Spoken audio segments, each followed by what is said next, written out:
குறைவுகள் நிறைவாகும்.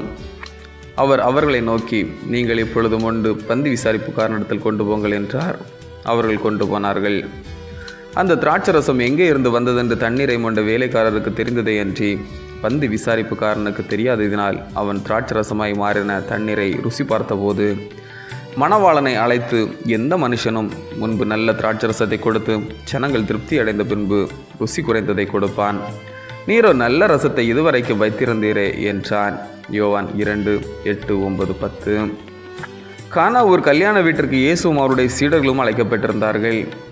கல்யாண வீட்டில் திராட்சரசம் குறைவுபட்ட போது இயேசு அக்குறையை நிறைவாக்கினார் என இத்திருமுறை நமக்கு விளக்குகிறது. உபதேசியார் ஒருவர் தன்னுடைய இல்ல சந்திப்பின் போது ஒரு தாயாரை பார்த்து, தண்ணீர் திராட்சை ரசமான அற்புதத்தை விசுவாசிக்கின்றாயா என கேட்டார். அதற்கு அந்த தாயார், ஐயா, தண்ணீர் திராட்சை ரசமானதை நான் பார்க்கவில்லை. ஆனால் எனது வீட்டில் தண்ணீர் சேர்களாக, சோபா செட்டாக, உணவு மேசையாக மாறியிருப்பதை நான் பார்த்திருக்கின்றேன் என்றாள். உபதேசியார் ஆச்சரியமாக அவளை பார்த்தபோது அதற்கான விளக்கத்தையும் அவள் சொன்னாள். என்னுடைய கணவர் குடிப்பழக்கம் உள்ளவர். இதனால் எங்கள் வீட்டில் உட்கார்வதற்கு ஒரு சேர் கூட இல்லாத காலம் இருந்தது. ஆனால் நான் பதட்டப்பட்டு அவரோடு சண்டைக்கு செல்லாமல் அன்பை மட்டுமே வெளிப்படுத்தினேன். மது அடிமைகள் மறுவாழ்வு மையத்திற்கு அழைத்து சென்றேன். அவர் மனமாற்றத்திற்காக சோர்ந்து போகாமல் ஜெபித்தேன். ஆண்டவரும் அவர் உள்ளத்தில் பிரசன்னமாயிருந்து மனமாற்றத்தை உருவாக்கினார்.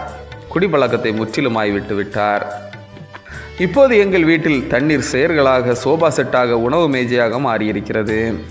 இயேசுவில் நம்பிக்கை வைத்து வாழ்க்கை பிரச்சனைகளுக்கு தீர்வு காண முயற்சி செய்கின்றவர்களுக்கு குறைவுகள் நிறைவாகும். ஆமேன். இந்த நாள் உங்களுக்கு இனிய நாளாக மலரட்டும்.